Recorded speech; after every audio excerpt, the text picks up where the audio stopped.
ওকে, তাহলে আহ, আমাদের একদম রিটেনের পর আমরা একটা ইন্টারভিউ শুরু করেছিলাম আমার নিজস্ব স্টুডেন্ট যারা মনে করেছিলেন যে স্যার আমরা পেতে পারি তাদের নিয়ে।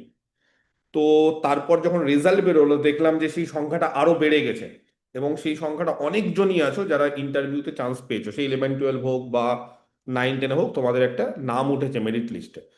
তো সেখানে অনেকজন আছো, এবং পরবর্তীকালে প্রথমে ভেবেছিলাম যে ইন্ডিভিজুয়ালি আমি এক এক করে প্রত্যেকের ডেমো এবং ইন্টারভিউ নেবো, কিন্তু যেহেতু একটা হিউজ ছাত্রছাত্রী হওয়ার ফলে প্রত্যেকের আলাদা আলাদা করে ইন্টারভিউ বা ডেমো নেওয়া সম্ভব না। তো 12-14টা ক্লাস আমি দেখবে যে বলেছিলাম, অনেক কিছু বলেছি, অনেক ধরনের কথাবার্তা বলেছি, অনেক অঙ্ক নিয়ে আলোচনা করেছি, সেগুলো তো অবশ্যই কাজে লাগবে। এবং অনেক দিন ধরেই আমি বলে আসছি যে ওই অ্যাপের মধ্যে, ওই ব্যাচটার মধ্যে অ্যাড হয়ে যাও, তার মধ্যে অনেকে অ্যাড হয়েছো। কিন্তু এতদিন ধরে বলা সত্ত্বেও কিছু ছাত্রছাত্রী থাকে যারা করে না, একদম তীরে এসে তরি ডুবার মতো সব শেষে করে। তো যাই হোক, তোমাদেরকে অনেকবার বলেছি, আগেকার ক্লাস দেখলে বুঝতে পারবে যে আমি কি কি বলেছি।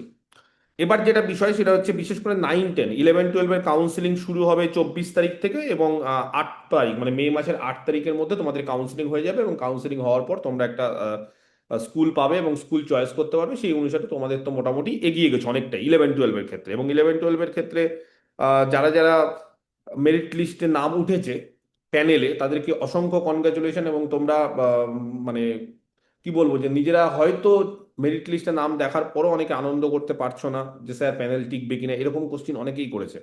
ইভেন মানে আমার ব্যাচ থেকে, যদিও এটা আমার খুব গর্বের বিষয় বলে বলছি, আহ, মানে যেহেতু 11-12-এ কি হয়েছে যে ফ্রেশার্সরা, বুঝতেই পারছো, জেনারেল ফ্রেশার্সরা তো খুব একটা পাইনি বা পাইনি, জেনারেল ফ্রেশার্সরা পাইনি, কারণ 60-61 কাটা উঠেছে। তার ফলে আমার ব্যাচ থেকে ফ্রেশার্স তো হবেই না, এবং আমার বলে না, মানে কারোর ব্যাচ থেকেই ম্যাথে হবে না। কিন্তু ইন সার্ভিস অনেকেই পেয়েছেন, এবং প্রায় সকলেই, দু একজন বাদ দিয়ে প্রায় সকলেই ইন সার্ভিস পেয়েছেন, কিছুজন অবশ্যই পাননি জেনারেলের ক্ষেত্রে। তবে ইডাব্লিউএস ক্যাটাগরিতে আমার ব্যাচ থেকে 1 র্যাঙ্ক, 3 র্যাঙ্ক, এরকম সব মানে 1 থেকে 10-এর মধ্যে অনেকেই আছেন ইডাব্লিউএস। ইডাব্লিউএসটা কেন বলছি, ইডাব্লিউএস যেহেতু ফ্রেশার্সরাই এক করে পেয়েছে, তাদের মধ্যে থেকে তারা আবার, ইডাব্লিউএস মানে এরকম না যে কাট অফ কমেছে বলে তাদের নাম্বারটা কম, তারা অবশ্যই 59, 60, 59, 58 এরকম করে পেয়েছে। ওবিসি যারা যারা আছে, ওবিসি বি, ওবিসি এ, এখানেও ওবিসি বি তেও খুব সম্ভবত 1 র্যাঙ্কই আমার ব্যাচ থেকে হয়েছে। আমি নামগুলো ভুলে যাই, হ্যাঁ, কিছু ওটা মনে করো না। তবে ভালো লাগে এই ছাত্রছাত্রীরা যারা যারা পেয়েছো, এবং যারা যারা পাওনি তাদেরকে বলবো যে তোমরা যদি 11-12-এ যারা পাওনি, এখন মন খারাপ করে আর মানে সময়টা নষ্ট করো না। তার বদলে 9-10-এ যদি তোমরা পেয়ে থাকো সেখানে লেগে থাকো। এবার দেখো, অনেকগুলো বিষয় তোমরাও বুঝছো, আমিও বুঝছি। একটা বিষয় হচ্ছে যে ইন্টারভিউ, এর আগেও আমি তোমাদের বলেছি যে ইন্টারভিউতে কিন্তু কি বলবো, যে তোমাদের আহ, মানে 100%-এর মধ্যে যদি তোমাদের মানে কি বলবো, যে তোমাদের কার্যকারিতা বা তোমাদের ক্ষমতা বা তোমাদের কি বলবো, যে হার্ডওয়ার্ক যদি থাকে, সেটা 30% হলে বাকি 70% পুরোপুরি ভাগ্যের উপর নির্ধারণ করছে। কারণ অনেকগুলো ফ্যাক্টর কাজ করছে ইন্টারভিউতে। 1 নম্বর হচ্ছে, এবং আজ বলে না এটা, মানে সারা জীবন বা এটা আমি দেখে এসেছি, আমার নিজের লাইফের অভিজ্ঞতা থেকেও দেখে এসেছি, লাক বা ভাগ্যটা খুব দরকার সেই দিনে। কেন? কারণ অনেকগুলো জোনে বিভক্ত করে দিয়েছে আমাদের গোটা রাজ্যে। তো সেই জোনে 11-12-এর ক্ষেত্রেও, ইন্টারভিউর ক্ষেত্রে এই রিপোর্টগুলো এসেছে যে স্যার আমি অমুক জন, আমাদের নাম্বারটা একটু চেপে চেপে দিচ্ছে, স্যার আমি অমুক জন, আমাদের নাম্বারটা একটু কম দিচ্ছে, বা স্যার আমি অমুক বোর্ডে বসেছি, 4টে করে বোর্ড আছে, সেখানে আমি অমুক বোর্ডে বসেছি, আর সেই বোর্ডে স্যার আমাদের নাম্বারটা কম দিচ্ছে তুলনামূলক। তো এই ফ্যাক্টরগুলো কিন্তু কাজ করে, এবং এটা সম্পূর্ণ ভাগ্য, এটার উপর তোমার কিছু করার নেই।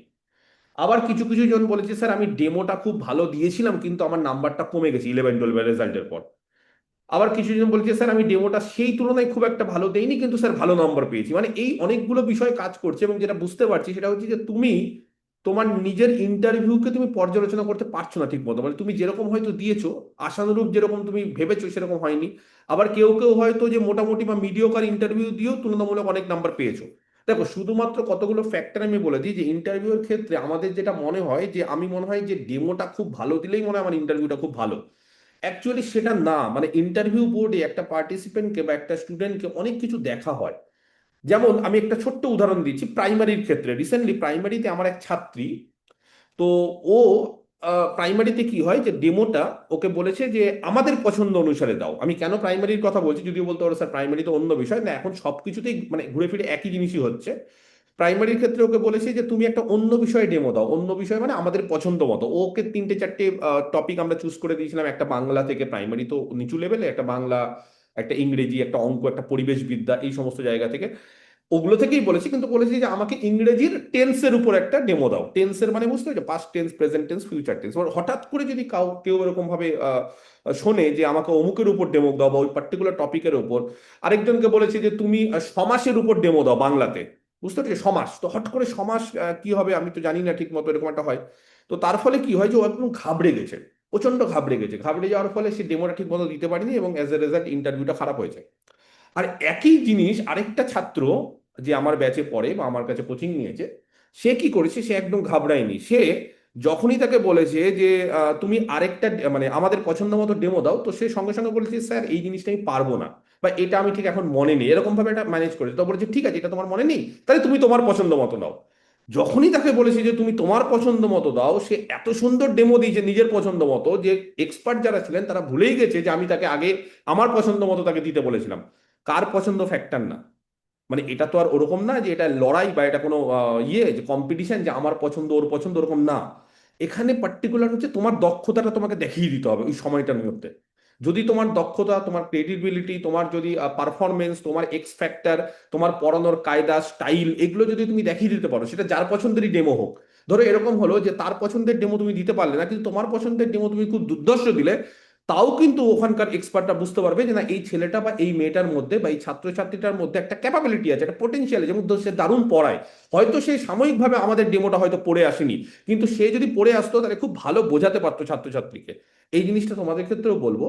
এই ডেমো নিয়ে অনেকের মধ্যে একটা কনফিউশন তৈরি হচ্ছে, স্যার যদি আমার পছন্দ মতো ডেমো না দিতে দেয়, বা স্যার যদি ওরা ওদের মতো বলে। যদি এরকম হয় যে ওরা ওদের মতো বলছে, বলতেই পারে, দেখো ইন্টারভিউ বোর্ড আলাদা, জোন আলাদা, ব্যক্তি আলাদা, এক একজনের এক এক রকম মতামত, কে কিরকম বলবে এটা বলা যায় না। ইন্টারভিউতে আমি কেন, যারা এক্সপার্ট হিসেবে বসে আছে তারাও অন্য বোর্ডে কি হচ্ছে বলতে পারবে না। তার ফলে অনেকেই যখন আমাকে কোশ্চিন করো যে স্যার আমি এই ডেমোটা দেবো, এই ডেমোটা কি ভালো হবে, বলা খুব মুশকিল, কারণ কার কোনটা ভালো লাগবে বলা খুব মুশকিল। তবে হ্যাঁ, আমরা চেষ্টা করি যে এমন একটা ডেমো যাতে দাও যেটা ওভারঅল সবার ভালো লাগে। সেটার জন্য আমি কি বলেছিলাম, আমি দুটো জিনিস বলেছিলাম। আমি বলেছিলাম যে আমার কথাটা মানবে, এবং 11-12 যারা যারা আমার কথাটা মেনেছে তারা খুব ভালো মানে নাম্বার পেয়েছে। আমি বলবো না যে মানে যারা মানেনি তারা খুব খারাপ পেয়েছে, এটা বলবো না, তারাও ভালো পেয়েছে। কিন্তু সঙ্গে সঙ্গে আমি দেখেছি কিছু জন যারা আমার ডেমোটা বা আমি যেরকম ভাবে শুরু করেছিলাম বা বলতে বলেছিলাম, তারা যেটা ফলো করেছে, তাতে এক্সপার্টটা খুব খুশি হয়েছে এবং জিজ্ঞেস করেছে অনেককে যে তোমার ডেমোটা খুব ভালো হয়েছে, কে তোমাকে বলে দিয়েছে, বা তুমি ডেমোটা কোথা থেকে তৈরি করেছো, এরকমও কোশ্চিন তাদেরকে করেছে। তার ফলে কি, ডেমো মানে যার শুরুটা ভালো হয় তার ক্ষেত্রে কি সবটাই ভালো হয়, এটা একটা আমরা দেখে এসেছি। তো কি করবে, মানে ডেমো যারই পছন্দ হোক, তোমার পছন্দ মতো তো তুমি দু তিনটে চুজ করবেই, কিন্তু তার পাশাপাশিও যদি দেখো যে না তোমার পছন্দ মতো দিল না, তারা তাদের পছন্দ মতো দিল, তার মানে এটা না যে সেখানে ইন্টারভিউটা আমার খারাপ হয়ে যাবে। আমার একটাই সুযোগ, সেই সুযোগটাকে আমি নষ্ট করব না। তখন আমাকে চালাকি করতে হবে। যদি বলো স্যার এত চালাকি আমার দ্বারা হয় না, তাহলে তোমাকে চাকরি পাওয়ার থেকে বিরত থাকতে হবে। সোজা কথা, চাকরি নিজের, জীবন নিজের, সুযোগ নিজের, সেই সুযোগটাকে কাজে লাগাতে হবে। তুমি যদি বোকার মতো সেখানে বসে থাকো এবং যদি ঘাবড়ে যাও, তাহলে কি হবে, তোমার সামান্য 5-10 মিনিটের ঘাবড়ানোর জন্য তোমার গোটা জীবনটা শেষ হয়ে যাবে, বা তোমার গোটা জীবনে যে স্বপ্নটা, সেই স্বপ্নটা শেষ হয়ে যাবে। তারপরে সেখানে ঘাবড়ালে হবে না। অনেক সময় পরিস্থিতি আমাদের প্রতিকূলে থাকে, সেই জায়গাটা যদি ঠান্ডা মাথায় রেখে যদি তুমি ওই জায়গাটা লড়ে যেতে পারো, বা ওই জায়গাটা যদি সিচুয়েশনটা হ্যান্ডেল করতে পারো, তাহলে দেখবে তুমি নিজের প্রতি একটা কনফিডেন্স হবে এবং পরবর্তীকালে জীবনেও কোনো ঘাবড়াবে না। কারণ মানুষ এরকমই, যে মানুষের দেখবে চলার পথে জীবনে অনেক খারাপ সিচুয়েশন আছে, অনেক আনপ্রেডিক্টেবল সিচুয়েশন আছে, অনেক ধরনের সিচুয়েশন আছে যেটা আমরা মানে প্রথমে কোনোদিন এই ধরনের সিচুয়েশনকে ফেস করিনি। জীবনের লাইফে সবকিছু প্রথম প্রথম কিছু না কিছু হয়। তো সেখানেও যদি তোমাদের এরকম দেখো যে ডেমোটা হঠাৎ করে বলে আচ্ছা তুমি এই বিষয়টার মধ্যে ডেমো দাও না, যদি পেরে গেলে খুব ভালো। কিন্তু বেশি চাপ নিতে হবে না যে না আমাকে ওখান থেকে পারতেই হবে। হয়তো তুমি ওখান থেকে পারতে গিয়ে তোমার ডেমোটাই খারাপ হয়ে গেল, তোমার তো তৈরি নেই। দেখো এটা তুমি বলে না, এটা যদি আমাকেও কেউ একটা ফাট করে বলে কোন একটা বিষয় থেকে যে তুমি ওখান থেকে একটা ডেমো বলো, বলো, আমি ফট করে তৈরি না থাকলে পারবো না, এটা আমি বলে না, যে এক্সপার্ট সেও জানে যে সেও পারবে না। হঠাৎ করে সম্ভব না। একটা জিনিস যেটাকে তৈরি করে এসেছি আমি, যেটাকে রপ্ত করে এসেছি, যেটা অনেকদিন ধরে প্র্যাকটিস করে এসেছি, সেটা যতটা ভালো বলতে পারবো। আর একটা জিনিস বা একটা টপিক হঠাৎ করে কেউ আমাকে দিয়ে দিল, সেটা তো আমি খুব একটা ভালো বলতে পারবো না। হ্যাঁ, এবার যদি দেখতাম যে ওয়েস্ট বেঙ্গলে সমস্ত ছাত্রছাত্রীদের তারা তাদের পছন্দ মতো ডেমো দিচ্ছে, তখন একটা কম্পিটিশন হতো যে না সবাই তো আননোন ডেমো চাচ্ছে, তাহলে কে ভালো দিচ্ছে কে খারাপ দিচ্ছে। কিন্তু যেহেতু কিছু জনকে বলছে যে না আমাদেরকে তোমরা তোমাদের পছন্দ মতো ডেমো দাও, কিছু জনকে বলে দিচ্ছে যে না টপিক দিচ্ছি ওর উপর ডেমো দাও, তো এগুলো কি হয় যে এক একজনেরটা এক এক রকম হওয়ার ফলে কি তুমি ঘাবড়ে যাবে যে না আমাকে তো তাহলে আমার পছন্দ মতো ডেমো দিতে দিল না, তাহলে মনে হয় ভালো হবে না। তো এই জিনিসটা খুব খারাপ হচ্ছে, এবং তার ফলে কি হচ্ছে, কিছু ছাত্রছাত্রী একদম ইন্টারভিউ বোর্ডে শুরুতেই খুব বাজে ইন্টারভিউ দিচ্ছে বা বাজে ডেমো দিচ্ছে, এবং গোটা প্রভাবটা পড়ছে গোটা ইন্টারভিউ ধরে, এবং তার ইন্টারভিউটা ভালো হচ্ছে না, অ্যাজ এ রেজাল্ট কি হচ্ছে 12, 13, 14, 15 পাচ্ছে। এবং শুধুমাত্র এটা ফ্রেশার্স না, অনেক ইন সার্ভিসের ক্ষেত্রেও আমি এটা দেখে এসেছি, এবং অনেক ইন সার্ভিস যারা এবার চাকরি পায়নি 1-2 নম্বরের জন্য, তারাও আমাকে ফোন করে বলেছে স্যার আমরা ইন্টারভিউতে না 18 বা 17 পাইনি, আমরা 13, 14 পেয়েছি। তার ফলে একটা গোটা রাজ্য জুড়ে যে একটা মিস ইনফরমেশন বা একটা যে কি বলবো যে একটা ভুয়ো খবর ছড়ে আসছে যে ইন সার্ভিসটাই শুধু পাবে, ফ্রেশার্সরা পাবে না, এরকম নয়। তবে হ্যাঁ, ইন সার্ভিসটা পাওয়ার মানে প্রবাবিলিটি বেশি, সম্ভাবনা বেশি, কারণ তারা রিটেনে অনেকটা বেশি 10 নম্বর এক্সপিরিয়েন্সের ফলে অনেকটা এগিয়ে গেছে। তবে এরকম না যে তাদেরই ইন্টারভিউ শুধু ভালো হবে, তোমাদের ইন্টারভিউ খারাপ হবে। আমি প্রথম থেকেই সবাইকে বলে আসি যে আমি কোনোদিন নেগেটিভিটিতে খুব একটা বিশ্বাস করি না, বা আমি নেগেটিভ কথাবার্তা বলি না। যারা বলে তাদের থেকে আমি শতহস্ত দূরে, বা আমি একদমই তাদেরকে নিয়ে পছন্দ করি না, তাদের সঙ্গে মেলামেশাও করি না। তার ফলে আমি সবসময় চেষ্টা করব যে আমার র্যাঙ্ক একদম লাস্টে হলে, কাট অফটা ক্লিয়ার করলেও, যদি বলো যে স্যার কোনো একটা জায়গায় 200টা সিট আছে এবং আমার র্যাঙ্ক বা 200টা সিট 300 জনকে টেকেছে, আমি 300 নম্বরে আছি, তাও আমি হাল ছাড়ি না, এবং আমি চাই যে সেই 300 নম্বর থেকেও এত ভালো ইন্টারভিউ আমি দেবো যাতে করে আমি খুব ভালো র্যাঙ্ক করি। আমার মানে আমার কি বলবো যে আমার এনার্জি লেভেল বলো বা আমার চিন্তার শক্তিটা বলো আমার এই লেভেলে, যে আমি এরকম লেভেলে চিন্তা করি যে আমি লাস্ট থেকেও ফার্স্ট হতে পারি। হয়তো আমার রিটেনটা খারাপ হয়েছে, হয়তো আমি কোনো না কোনো কারণে ইন সার্ভিসটা 10 নম্বর এগিয়ে যাওয়ার বা 10 নম্বর পাওয়ার ফলে আমার র্যাঙ্কটা পিছিয়ে গেছে, কিন্তু তার মানে এটা না যে স্যার আমি মনে হয় পাবো না। এই চিন্তা শক্তি ত্যাগ করতে হবে, এই চিন্তাধারাটা একদম দূরে ফেলতে হবে। মানে এই চিন্তা থেকেই কি হয় যে একটা টেনশন আসে, এবং টেনশন থেকে ইন্টারভিউটা খারাপ হয়, আমি পাবোই এই জিনিসটা। মানে এটা কিন্তু আবার অহংকার না, আমি বারবার করে তোমাদের বলছি, আমি পাবোইটা হচ্ছে কনফিডেন্স। আমি ছাড়া কেউ পাবো না ওটা অহংকার, ওটা আমি করি না, বা ওটা তোমরা করবে না। আমি ছাড়া আর কেউ করতে পারবে না, এটা আলাদা ব্যাপার। কিন্তু আমি করতে পারবো, এবং তোমাদের মধ্যেও আমি বলবো যে সব সময় তোমরা মনে রাখবে যে আমি পারবো এই জিনিসটা। নয় দেখো, সব রকম ছাত্রছাত্রীদেরকে নিয়ে আমি চলি। এতজন যে ক্লাস করছো তার মধ্যে কিছু ছাত্রছাত্রী আছে যারা খুব কনফিডেন্স, কিছু ছাত্রছাত্রী আছে যারা ওভার কনফিডেন্স, কিছু ছাত্রছাত্রী আছে যারা আন্ডার কনফিডেন্স বা বিলো কনফিডেন্স, কিছু ছাত্রছাত্রী আছে যাদের একদম কনফিডেন্স নেই, এটাও হয়।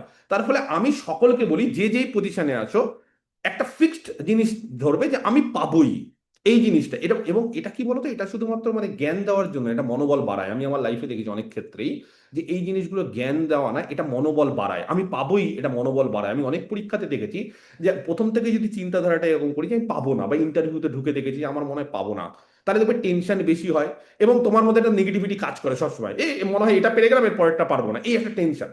কিন্তু যদি বলো আমি পাবোই, দেখি না কি হচ্ছে, আমি ভালো করে পড়াশোনা করে যাই, আমি পাবোই, এই কনফিডেন্সটা যদি থাকে, তাহলে দেখো অনেক জায়গাতে অনেক মানে বাজে সিচুয়েশনটাও ভালো সিচুয়েশনে পরিণত হয়। তো যেটা আমার বলার সেটা হচ্ছে, তোমাদেরকে প্রথমেই যখন একটা ডেমো দেবে, সেই ডেমোতে কিন্তু অবশ্যই যদি তাদের পছন্দ মতো ডেমো হয়, ফটাস করে বলতে পারো যে স্যার আমি এটা পারবো না।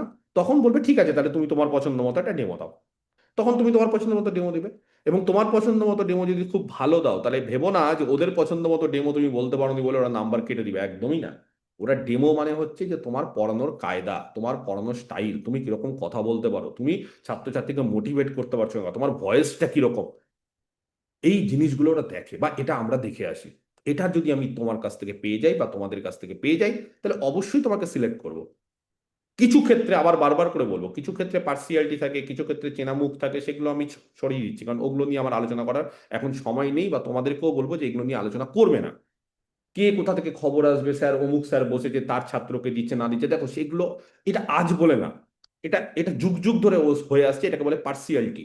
এই জিনিসটা যুগ যুগ ধরে সব জায়গাতে হয়ে আসছে, শুধু সরকারি চাকরি বলে না, এটা বেসরকারি থেকে শুরু করে, এটা ফ্যামিলিতেও যদি 5টা 6টা ছেলে মেয়ে থাকে, তার মধ্যে বাবা বা মা কারোর প্রতি পার্সিয়ালিটি করে, এটা হয়। তার ফলে এই পার্সিয়ালিটিটা দেখতে গিয়ে তুমি যদি সব জায়গাতে প্রতিবাদ করো, সব জায়গাতে তুমি বলছো না স্যার ওর হচ্ছে না আমার, এগুলো করে লাভ নেই, কারণ আলটিমেটলি তুমি সময়টা নষ্ট করছো। তুমি তোমার কাজটা করে যাও, তুমি পড়ে যাও। যেমন এই কাজটা, এটা আমি অনেকদিন ধরেই বলেছিলাম যে যারা যারা আন্দোলন করছে ইন সার্ভিসরা, তোমরা আন্দোলন করো, কিন্তু তার পাশাপাশি তোমরা পড়ো।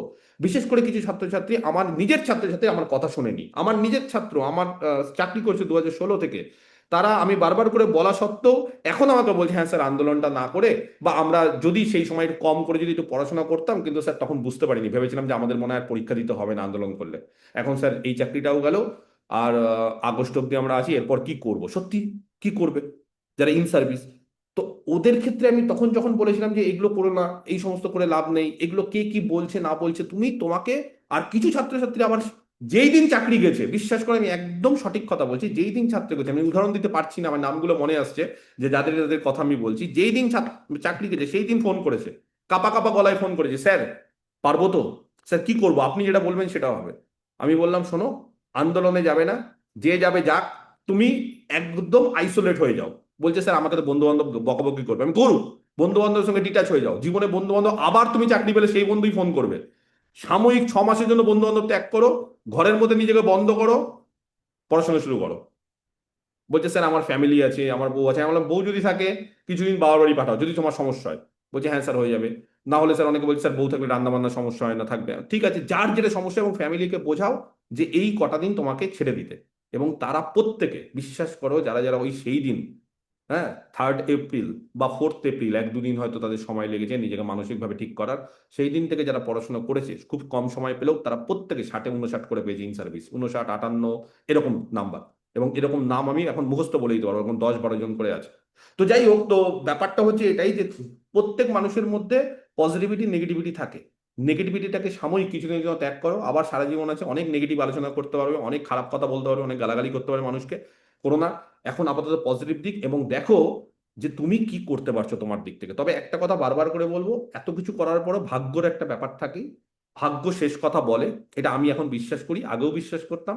এবং তোমরাও বুঝতে পারছো যে ভাগ্য, বোর্ড কিরকম হবে, কোন টিচার পড়বে, কি কোশ্চিন করবে, এবং বলতে পারো স্যার আমাকেই কেন ওই ডেমোটা বললো, আপনাকে অন্যকে তো বললো না, আমাকেই কেন স্যার এই কোশ্চিনটা করলো, অন্যকে তো করলো না, এই কথাগুলো সবাই বলে। এবং সত্যি এটা আমি আমার লাইফের ক্ষেত্রেও দেখেছি, সামনের জনকে খুব সোজা কোশ্চিন করছে অথচ আমাকে কঠিন কোশ্চিন করছে, আবার এরকমও দেখেছি যে অন্যজনকে খুব কঠিন কোশ্চিন করছে, আমাকে সহজ কোশ্চিন করেছে। তো এটা হচ্ছে পার্ট অফ লাইফ। সেই ক্ষেত্রে ভাগ্য তোমাকে নির্ধারণ অবশ্যই করবে 70%, কিন্তু তার পাশাপাশি 30 বা 40% যেটা তোমার কাজ, সেটা হচ্ছে হার্ডওয়ার্ক। এবার ডেমোটা খুব ভালো করে রেডি করতে হবে, যার দুটো জিনিস আমি বলেছিলাম, ডেমো রেডি করতে গেলে কোশ্চিন দিয়ে শুরু করবে বা কোনো উদাহরণ দিয়ে শুরু করবে, এর বিকল্প নেই। যদি এটা না করো তোমার ডেমো অ্যাভারেজ হয়ে যাবে, তুমি অ্যাভারেজ নাম্বার পাবে। আর যদি আমার মতো কথা শোনো, আমি যেটা বললাম যে কোশ্চিন দিয়ে শুরু করতে হবে, যদি কোশ্চিন দিয়ে শুরু করো তাহলে কিন্তু অনেক বেশি নাম্বার পাবে। ধরো আমি তোমাদের সাপোজ একটা ছোট্ট জিনিস বলছি, ধরো আমি একটা ডেমো দিতে শুরু করলাম, ঠিক আছে, কিরকম ভাবে দেবো না দেবো সেগুলো তো পরের ব্যাপার, কিন্তু আমার টপিকটা ধরো একটা চুজ করলাম, হঠাৎ করে আমি বললাম একটা টপিক চুজ করবো। কি টপিক চুজ করব? ধরো আমি বললাম তোমাদের যে আমি একটা টপিক চুজ করব যে লগারিদম, হতেই পারে লগারিদম।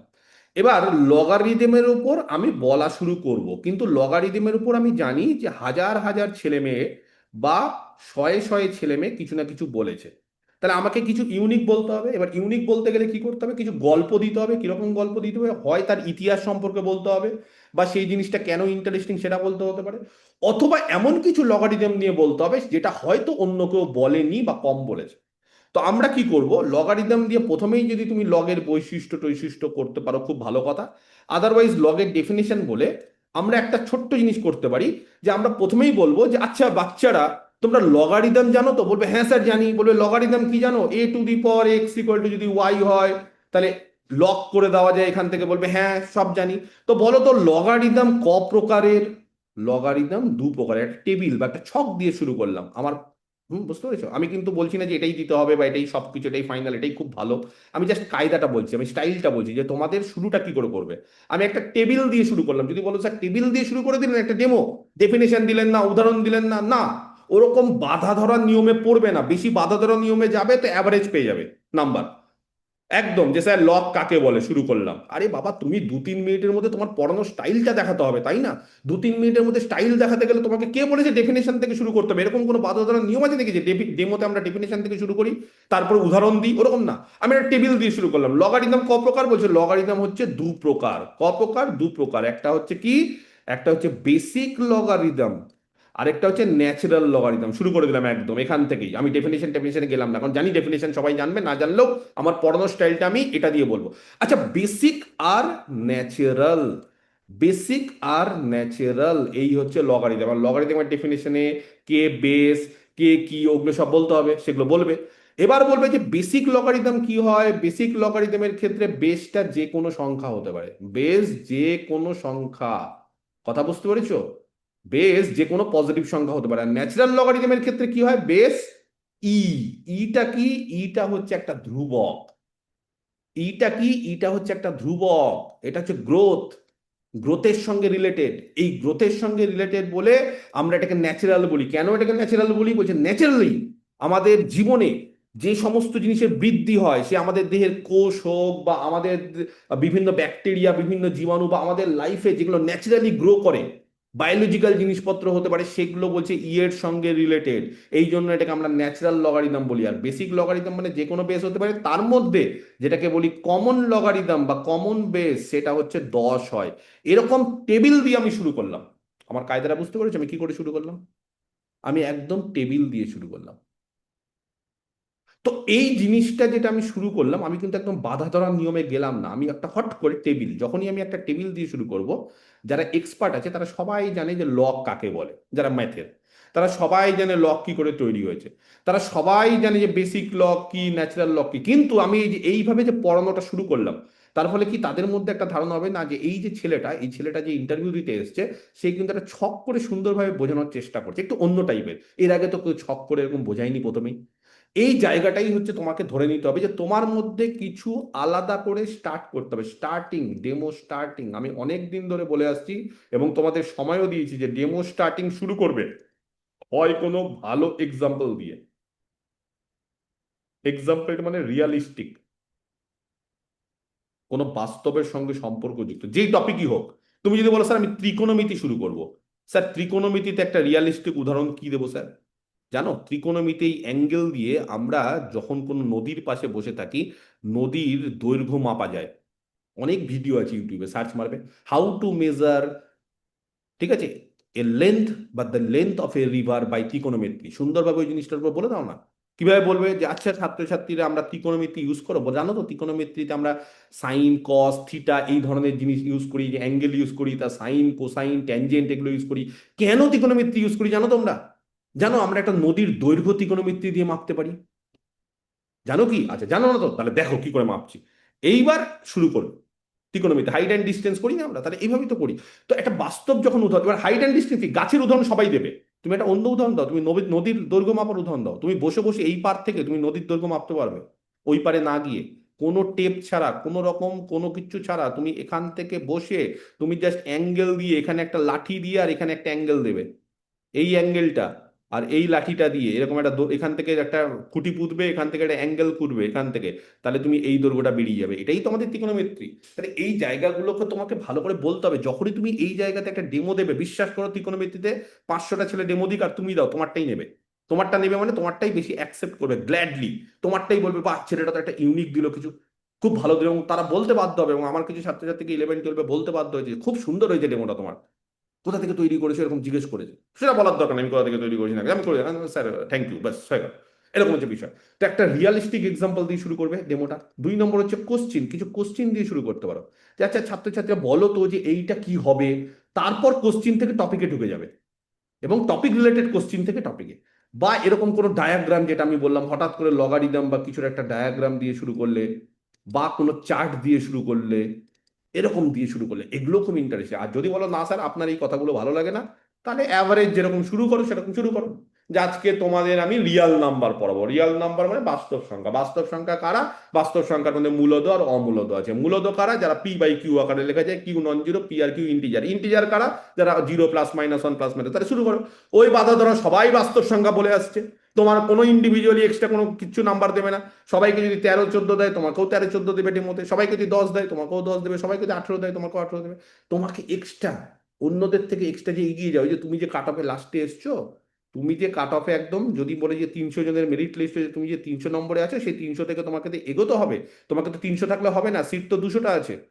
তাহলে তুমি 200 নম্বরের মধ্যে ঢুকবে কি করে, বা তার আগে কি করে ঢুকবে? তখন তোমাকে কি করতে হবে? 100 জনকে বিট করতে হবে। সেই 100 জনকে বিট করতে গেলে তোমাকে কাজ কি? তোমার কাজ হচ্ছে কিছু তাদের থেকে ইউনিক কিছু বলা। সেই বলাটা কার উপর? সেটা আমার উপর, নিজের উপর, অন্য কেউ বলবে না। বোঝা গেছে? ক্লিয়ার?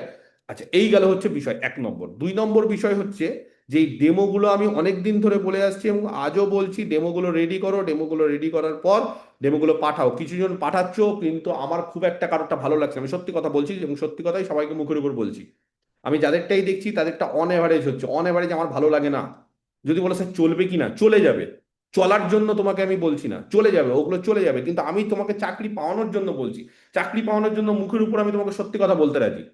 তাতে হয়তো সাময়িকভাবে তুমি ভাবতে পারো আমি খারাপ, কিন্তু তোমার যাতে ক্ষতি না হয়, তোমার যাতে ভালো হয় সেই জন্য। সেই জন্য যে যেটার উপর বলো, যে যেটার উপরই বলো, সেটার উপর যাতে এই জিনিসগুলো দিয়ে বলো। আর যদি বলো না স্যার পারছি না করতে, তাহলে আর কিছু বলার নেই, কারণ এখন ইন্টারনেটের যুগ। ইন্টারনেটে বিশ্বাস করে ইউটিউবে আমি তো মাঝে মধ্যে দেখি এত সুন্দর সুন্দর সব ভিডিও, এত সুন্দর সুন্দর ভিডিও। ধরো কেউ পড়াচ্ছে রিয়াল নাম্বার, বাস্তব সংখ্যা, রিয়াল নাম্বার, এত সুন্দর সুন্দর সব ভিডিও, রিয়াল নাম্বার বাস্তব সংখ্যা শুরু করেছে কেউ, ঠিক আছে? তো বাস্তব সংখ্যা কেউ শুরু করেছে, রিয়াল নাম্বার। এবার বাস্তব সংখ্যা শুরুটা কি দিয়ে করব? শুরুটা তো আমাকে একটা ইংলিশ। তো একজন টিচার পড়াচ্ছেন, আমি একজন টিচারের কথাই বলছি, একজন টিচার বাস্তব সংখ্যা শুরু করেছে, খুব সুন্দর লাগলো ওনার কথা। বলছে যে আচ্ছা জানো তো, কোনো জিনিস শিখতে গেলে, কোনো কিছু শিখতে গেলে, উনি পড়াচ্ছেন এটা, কোনো কিছু শিখতে গেলে সবার আগে কি জানতে হয়? ভাষা। ধরো তুমি বাংলা শিখছো, তোমাকে বাংলা ভাষা জানতে হয়, ভাষা জানলেই তো তুমি সেটা বলতে পারবে। ধরো তুমি ইংরেজি বলতে চাইছো, তাহলে ইংরেজি ভাষাটা শিখতে হবে। তো জানো অঙ্কের ভাষাকে, তো সবাই চমকে যাচ্ছে, স্যার অঙ্কের আবার ভাষা হয় নাকি? বলছে হ্যাঁ, অঙ্কের ভাষা বা অঙ্কের ব্যাকরণ যেটাকে বলে। বাংলা শিখতে যাচ্ছ, বাংলা তোমাকে ব্যাকরণ ভালো হতে হবে। ইংরেজি শিখতে যাচ্ছ, ইংরেজিতে তোমাকে ব্যাকরণ, বা যে কোনো জিনিস শিখতে যাচ্ছ তার একটা ব্যাকরণ তোমাকে জানতে হবে। তো এই বাংলা ইংরেজির পাশাপাশি অঙ্কের ভাষা বা অঙ্কের ব্যাকরণকে বলছে কে? বলছে সংখ্যা। সংখ্যা যদি তুমি না জানো, তাহলে তুমি কোনোদিন অঙ্ককে ব্যক্ত করতে পারবে না, তুমি বলতে পারবে না অঙ্ক, তুমি বোঝাতে পারবে না। যে কোনো অঙ্কের মূল উৎপত্তি হচ্ছে সংখ্যা থেকে। আর সেই সংখ্যার মধ্যে আমরা এক ধরনের সংখ্যা শিখবো, সেটা হচ্ছে বাস্তব সংখ্যা। এই যে তার স্টার্টিংটা যে হলো একটু অন্যরকম হলো, একটু অন্যরকম হলো। এই অন্যরকম একটু ছোটখাটো অন্যরকম হলেও চলবে, কিন্তু এটা অন্যরকম হতে হবে। আর যদি বলো না স্যার আমি অন্যরকম করতে পারবো না, আমি অ্যাভারেজ করবো, তাহলে করো। কিন্তু ওই যে অ্যাভারেজ র্যাঙ্কিং হয়ে যাবে। এবার ভাগ্য ভালো থাকলে ভালো হবে, কিন্তু ভাগ্য খারাপ থাকলে খারাপ হবে। যেখানে আমার হাতে কিছু জিনিস আছে, সেখানে আমি কেন ট্রাই করব না যে আমার ভাগ্যটা যাতে ভালো হয়, তাই না? সেই কারণে তো বিভিন্ন ইউটিউব চ্যানেলে তোমরা এগুলো সার্চ মারতে পারো, যে ত্রিকোণমিতি উইথ রিয়ালিস্টিক এক্সাম্পল দিয়ে, ত্রিকোণমিতি উইথ কোশ্চিন দিয়ে 4-5 মিনিটের ভিডিও সার্চ করতে হবে। 2 মিনিট 5 মিনিট সার্চ করলে হবে না। দিনের পর দিন, সপ্তাহের পর সপ্তাহ, ইভেন মাসের পর মাস সার্চ করে অনেক সময় ভালো ভিডিও পাওয়া যায়। বা তোমরা চ্যাট জিপিটি ইউজ করতে পারো, গুগল জেমিনি ইউজ করতে পারো। এই ধরনের জিনিসগুলো থেকে এখন খুব সুন্দর সুন্দর সব টপিক দিয়ে দিচ্ছে, ভালো ভালো জিনিস দিয়ে দিচ্ছে। আমার কথাটা বুঝতে পারলে? এইগুলো করতে হবে 1 নম্বর। 2 নম্বর হচ্ছে ডেমোটা যখনই তোমার খুব ভালো হয়ে যাবে, তোমার একটা কাজ শেষ। দ্বিতীয় কাজ কি? দ্বিতীয় কাজ হচ্ছে এখন যেটা দেখতে পাচ্ছি, সেটা হচ্ছে ইন্টারভিউতে তারা পুরো গ্র্যাজুয়েশন থেকে কোশ্চিন করছে। তুমি টপিক যাই দাও, তুমি টপিক যাই দাও, তারা কি করছে? তারা পুরো গ্র্যাজুয়েশন থেকে কোশ্চিন করছে। বোঝা গেছে? এই গ্র্যাজুয়েশন থেকে যদি বলো স্যার আমার গ্র্যাজুয়েশনটা উইক, যারা যারা আমার কাছে পড়েছো তাদের কাছে গ্র্যাজুয়েশনের বিএসসির সমস্ত ভিডিওস প্রায় দেওয়া আছে, বিশেষ করে পিওর পোর্শনে। সেইগুলো তোমাদেরকে অনেক দিন ধরে বলেছিলাম দেখতে থাকো। আমি জানি না তোমরা দেখছো কিনা, তোমাদের আবার এরকম হয় যে বাঙালিদের নোটিফিকেশন ছাড়া আবার দেখা ভালো লাগে না, পড়তে ভালো লাগে না। তো সেইগুলো যদি দেখো তাহলে খুব ভালো। গ্র্যাজুয়েশনে বা তোমরা যে কোনো স্যারের কাছে যা পড়েছো সেগুলো দেখবে, বিশেষ করে পিওর পার্টগুলো দেখতে হবে। আর সঙ্গে অ্যাপ্লাইড পার্টগুলো, কিছু কিছু অ্যাপ্লাইড পার্টে অঙ্ক কম দেখবে। অঙ্ক মানে করা, যেমন ধরো ডিফারেন্সিয়াল ইকুয়েশন অঙ্ক কষার তো দরকার নেই, শুধু ফর্মুলাগুলো দেখবো। কিন্তু পিওরে যেহেতু সবই ফর্মুলা, তাহলে পিওরে সব থিওরেম, পিওরে ওগুলো দেখতে হবে। এবার আমরা কি করব? আমাদের পড়ার স্টাইলটা হবে, আমরা আর সময় নষ্ট করব না। আমাদের হবে এক একটা করে টপিক চুজ করব, যেটা এর আগেও আমি বলেছিলাম, কিন্তু কিছু না কিছু কারণে যেহেতু তোমাদের ইন্টারভিউ হচ্ছে না বলে আমি কিছুদিনের জন্য অফ রেখেছিলাম। সেটা হচ্ছে আমরা অ্যাবস্ট্রাক্ট অ্যালজেব্রা, লিনিয়ার অ্যালজেব্রা, এইগুলো একটা একটা করে টপিক চুজ করে সেখান থেকে আমরা কোশ্চিন অ্যান্সার আলোচনা করব। আমি তোমাদেরকে কোশ্চিন ধরবো এবং তোমরা চেষ্টা করবে সেই কোশ্চিনের অ্যান্সার গুলো দেওয়ার। সেখান থেকে ধরো অ্যাবস্ট্রাক্ট অ্যালজেব্রা থেকে হঠাৎ করে আমি এরকম একটা কোশ্চিন করতে পারি। আমি জাস্ট সিম্পল জিনিসই বলছি, যে আচ্ছা বলো তো ক্যালে হ্যামিল্টন থিওরেম জানো? এরকম একটা কোশ্চিন করতে পারি। তো বলবে হ্যাঁ স্যার ক্যালে হ্যামিল্টন বলছি, শুধু ক্যালেস থিওরেম জানো? হ্যামিল্টন না, ওটা লিনিয়ারের জিনিস। ক্যালেস থিওরেম জানো? গ্রুপ থিওরি থেকে ক্যালেস থিওরেম। যদি বলো হ্যাঁ স্যার জানি, তাহলে ক্যালেস থিওরেমটা করতে হবে। ক্যালেস থিওরেম মানে পারমুটেশন গ্রুপের সাব গ্রুপের সঙ্গে হোমোমরফিক এরকম একটা ব্যাপার স্যাপার আছে, আইসোমরফিক এরকম ব্যাপার স্যাপার আছে। তো হঠাৎ করে বলতে পারি ক্যালেস থিওরেমটা বলো, বলে দিতে পারি, তাহলে ওটা পড়তে হবে। হঠাৎ করে বলতে পারি ল্যাগ্রাঞ্জ থিওরেমটা বলো, ল্যাগ্রাঞ্জ থিওরেমটা তাহলে হঠাৎ করে বলতে হবে। ল্যাগ্রাঞ্জ থিওরেম হচ্ছে ডিভাইজার দিয়ে সাব গ্রুপের অর্ডার ফাইনাইট গ্রুপের অর্ডারকে ডিভাইড করে। তারপরে হঠাৎ করে বলতে পারি যে ল্যাগ্রাঞ্জ থিওরেমটা যেটা আছে তার কনভার্সটা কি ট্রু, এটাও বলতে পারি। তখন বলতে পারবে না স্যার কনভার্সটা ট্রু হবে না, 12 অর্ডারের একটা গ্রুপের ক্ষেত্রে 6 অর্ডারের কোনো সাবগ্রুপ নাও থাকতে পারে, এটা আমরা উদাহরণ দিব A4 দিয়ে। তো এরকম বিভিন্ন ধরনের কোশ্চিন অ্যান্সারগুলো যখনই আলোচনা করবো এবং লিখে লিখে সুন্দরভাবে, তার ফলে এগুলো মনে থেকে যাবে। এই ধরনের ব্যতিক্রমী কিছু কোশ্চিন আমাদের পরীক্ষাতে বা ইন্টারভিউতে দেয়, সেগুলো আমি আলোচনা করবো অ্যাবস্ট্রাক্ট অ্যালজেব্রা থেকে। আমার মনে হয় যে এরকম ভাবে একটা করে টপিক নেব, প্রথমে অ্যাবস্ট্রাক্ট অ্যালজেব্রা, সেখান থেকে দুদিন কোর্স, বেশি দিন না, দেখো বেশি দিন তো আর সময় পাবো না। তারপরে ধরো লিনিয়ার, এরকম ভাবে আমাদের যে 10টা টপিক আছে তার মধ্যে থেকে পিওরের টপিক গুলো থেকে আমি বেশি কোশ্চেন অ্যান্সার আলোচনা করবো, আর অ্যাপ্লাইড টপিক গুলো যা যা আছে। প্লাস বিশেষ করে তোমাদেরকে বলবো গ্র্যাজুয়েশন বা আমার যে এসএসসির যে নোটটা আছে, দেখবো আমার নোটটা খুব সুন্দরভাবে সবকিছু আছে, একদম তৈরি করা আছে। সেই নোটটা যদি তোমরা পড়ো, যারা যারা আমার ছাত্র যারা যারা আছো তারা তো পড়বেই, সেই নোটটা থেকে কিন্তু সব কিছু, কারণ আমি তখনও বলেছিলাম যে আমার পড়ানোটা কিন্তু শুধুমাত্র রিটেন এক্সাম না, ইন্টারভিউর ক্ষেত্রেও তোমাদেরকে হেল্প করবে। তখন আমি ইচ্ছা করে অনেক কঠিন জিনিস করিয়েছি, অনেক কনসেপচুয়াল জিনিস আলোচনা করেছি। দেখবে আমি অনেক থিওরেম, তার প্রমাণগুলো ছোট ছোট করে দিতাম, যে দেখি তো একটু হিন্ট দিয়ে প্রমাণগুলো, সেগুলো যদি এখন পড়ো দেখবে সবকিছু তৈরি হয়ে যাচ্ছে সুন্দরভাবে। একদম গ্র্যাজুয়েশনটাকে আমি আলোচনা করতাম প্রত্যেকটা জিনিসের, শুধুমাত্র আমি অ্যাবস্ট্রাক্ট অ্যালজেব্রা বা লিনিয়ার অ্যালজেব্রা বলবো না। 10টা 11টা পোর্শন আছে, প্রত্যেকটা পোর্শনের গ্র্যাজুয়েশনটা যদি কম বেশি করে পড়তে চাও তাহলে আমার নোটটা থেকে পড়তে পারো বা আমার ভিডিওগুলো দেখে। তবে ভিডিও দেখার এখন কতটা টাইম পাবে আমি জানি না, আমি অনেকদিন ধরেই বলেছিলাম করতে। ওকে, তো এইভাবে আমরা কি করব, আমরা করব। আরেকটা কথা বলে রেখি, আমাদের একটু ডেটটা চেঞ্জ করতে হবে, হ্যাঁ। ডেটটা মানে আমরা এই ডেটটা করব টিউসডে আর সানডে, কারণ আমি এখন অন্যান্য দিনগুলো আর পাবো না, হ্যাঁ। 8টা থেকে, মানে অন্যান্য দিনগুলো বুক হয়ে গেছে অন্যান্য ব্যাচের জন্য, তো তোমাদের টিউসডে আর সানডে এই দুটো দিন আমরা এখন থেকে শুরু করব। আজকে টিউসডে বলে না, আজকে আমি এমনি অনলাইনে আসতাম তোমাদেরকে বলার জন্য। আমরা নেক্সট সানডে থেকে একদম অ্যাবস্ট্রাক্ট আইডিয়ার উপর ভালো ভালো সব কোশ্চিন গুলো আমি তৈরি করে রাখবো, এবং সেই কোশ্চিন গুলো তোমাদেরকে বলবো, এবং সেই কোশ্চিন গুলো তোমরা অ্যান্সার দেওয়ার চেষ্টা করবে। আর যারা পারবে না তাতে কোনো অসুবিধা নেই, সেগুলো শিখে নিবে।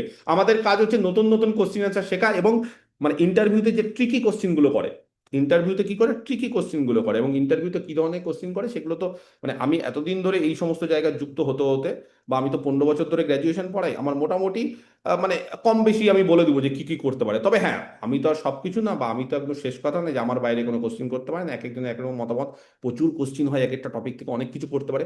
তবে আমি যত ইন্টারভিউতে দেখেছি শুনেছি আমার ছাত্রছাত্রীদের কাছ থেকে, বা অন্যান্য টিচার যারা ইন্টারভিউ করে বসে আছে, আমার বন্ধু বান্ধব, দাদা সিনিয়র, তারাও যেই ধরনের কোশ্চিন অ্যান্সার গুলো করে, আমি মোটামুটি একটা আইডিয়া পাওয়া গেছি যে হ্যাঁ এই কোশ্চিন গুলো তারা করতে পারে, বা এই ট্রিকি টিকি কোশ্চিন গুলো অনেক সময় করে। তো সেই ধরনের কিছু ট্রিকি টিকি কোশ্চিন আমি অ্যাবস্ট্রাক্ট অ্যালজেব্রা নেক্সট দিন করবো, তোমরা অবশ্যই ক্লাসটা জয়েন করবে। এবং সেখানে প্রত্যেকটা দিন যেই সমস্ত কোশ্চিন গুলো করবো সেই কোশ্চিন গুলো কিন্তু সঙ্গে সঙ্গে টুকে নিবে খাতা নিয়ে, কারণ দেখো সবকিছু কিন্তু তাড়াতাড়ি করে করতে গেলে সবকিছু লেখানো সম্ভব না। এটা এসএসসি রিটেন এক্সাম না যে আমি লিখে লিখে সবকিছু করবো।